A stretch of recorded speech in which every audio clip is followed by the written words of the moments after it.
Hello guys, this is Base.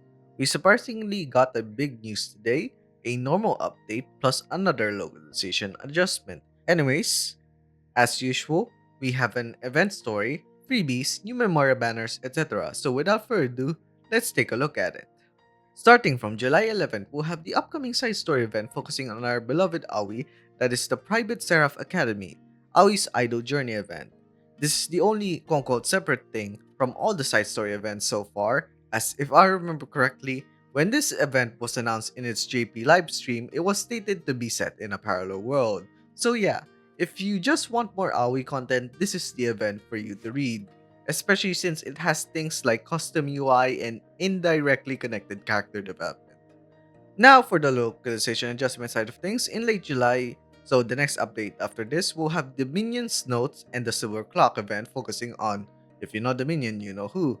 And for the month of August, specifically early August, we'll have a big update with the release of the next main story chapter, Chapter 5 Part 1, The Nature of Souls and a Star Crossing Journey, alongside last year's JP summer event story, The Silhouette of Summerlight Square, which is another story focusing on Adele and subsequently Mari following after the Turning Aspirations Towards event. My prediction considering their previous localization adjustment is that the second summer event, focusing on Megmi, will probably be in late August. Back to this update, Miserin's event, the move that spins this planet, will have its event recommendation period. So, if you haven't read it and cleared the shop, please do so when the update comes and take advantage of the 3 times token bonus in the event stages. Now for the freebies. Nanamine's back with another powertrain campaign, so as always, complete missions, get materials, and hopefully a bunch of quartz for the last mission. Next would be a login bonus, free 10 platinum recruitment tickets for 10 days, so 1 each per day. These you can use for the new memorial banners now or in the future. And lastly, we'll have a free daily recruitment, so a free 1 pool per day totaling 30 pools. And don't miss a day on it because this doesn't have a free day. So hopefully, y'all get lucky in one of those pools. Now for the gameplay side of things, first is a reminder that Arts Battle is ending soon, or rather the first season of it. So if you haven't, try to play it and get the rewards out of it. Second is that during the near end of July, we'll have a campaign, or rather minigame, which is Charlotta's Nightmare Ticket Recruitment, and you can get rewards for it. More info next update, most likely. Third is the Clock Tower expansion, so more floors added, and with it, we can finally get the skill evolutions of the SS1s of Tsukasa, Koju, or Kosoe, Mariyama, and Yanagi. And lastly would be Score Attack, Challenge number 19, the Ultimate Idol. As usual, here on screen are the multiply conditions for the next 2 weeks. My thoughts about these bosses, or rather, Aoi, Ichigo, and Seika, my initial advice was just using the overdrive stat because especially since this is the first score attack with 3 enemies on the field. Though an alternative tip would be that compared to JP back then, we got penetration crit or pierce crit early. So, for example, if you have Irene SS1 with the skill evolution or Inorine SS2, this will most likely make it easier for y'all. Overall, I think this is doable because even at level 120, they only have around 2 million HP and DP each. Now we get to the banners, and it's one new memorial banner since this came with the event. Let's take a look at them. First up is Ultimate Brilliant Idol Aoi, who is a fire defender, but honestly, she's more of a fire support memorial who tries to do a little bit of everything, being an SP battery, sustain, and debuff counterplay, but never really excels in any one area enough to justifying pulling for her over stronger options. Her EX skill costs 11 SP and grants 5 SP to all fire memorias in your party except herself, while granting 1 use of debuff guard which nullifies any upcoming debuff. This effect is genuinely unique. Only Vitrica's SS2 can only do the same, but in practice, you almost never are in a situation where you need debuff guard to clear content. It just feels cool when you have value from it, but from those moments are going to be very few and far in between. The standout in Aoi's SS3 kit is her non-EX skill or common skill, a 3-hit AoE fire attack that deals bonus damage or DR or destruction rate when hitting enemies weak to fire or crush.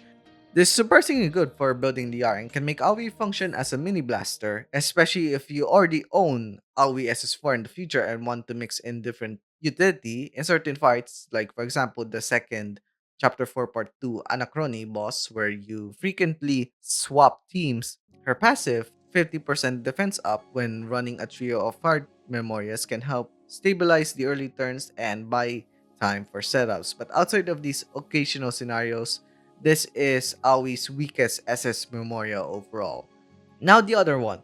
Knockout Showstopper Ichigo is actually a very good AoE fire attacker, easily one of the stronger AoE damage dealers in the game, even if the competition isn't that deep to begin with. Her EX skill costs 13 DP and grants herself a 3 times 40% funnel before hitting the enemy with a 3 times AoE fire attack that has a chunky 50% HP modifier.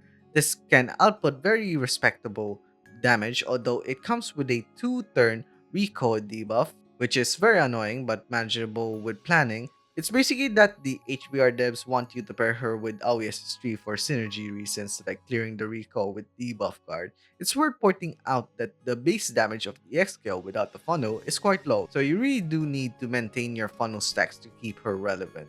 Her non-EX skill, or rather common skill, grants a self-large skill attack up and a 5 times 10% funnel, almost exactly like Union's SS1, meaning you can skip Union if you have Ichigo SS2. That said, still need a second source of a large skill attack to reach her maximum damage ceiling, whether it's from the current running Tama SS5 or Sutama, or casting her common skill again. What really stands out is her LB0 passive or Limit Break 0, which you only need to get one copy of her to get this passive, which grants 30% fire attack up for your party. A really strong passive and easy to activate. This alone makes her appealing to fire teams who want to maximize damage buffs with minimal setup.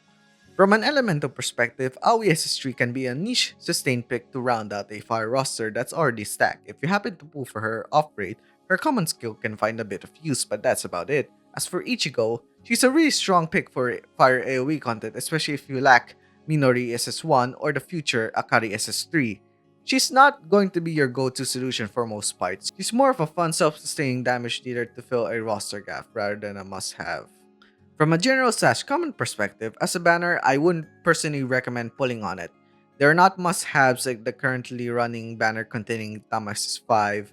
Aoi SS3 is niche to the point of irrelevance, and Ichigo SS2, while strong, will be overshadowed soon and doesn't really solve any meta problems. Both are simply additive, niche memorias, and I would only recommend getting both if you are a massive fan of 31B, with Aoi being such a cute idol and Ichigo for that gap moe, wonderfully acted by her VA Aimi.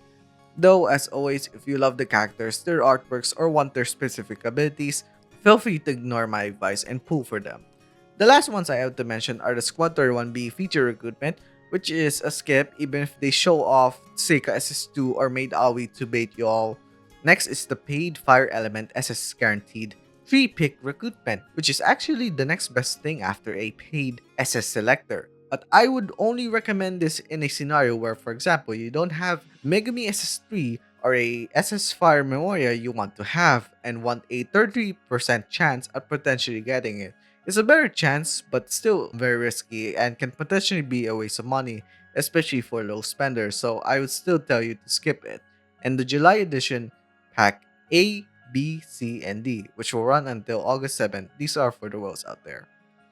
And yeah, sorry if this video is released near the update. I mean, I have been uploading like crazy with other stuff after all. But yeah, that's the end of the video, I guess. Please subscribe, hit the notification bell so you won't miss any of my videos. Share with a friend and watch these videos next right here. So yeah, see you guys next time.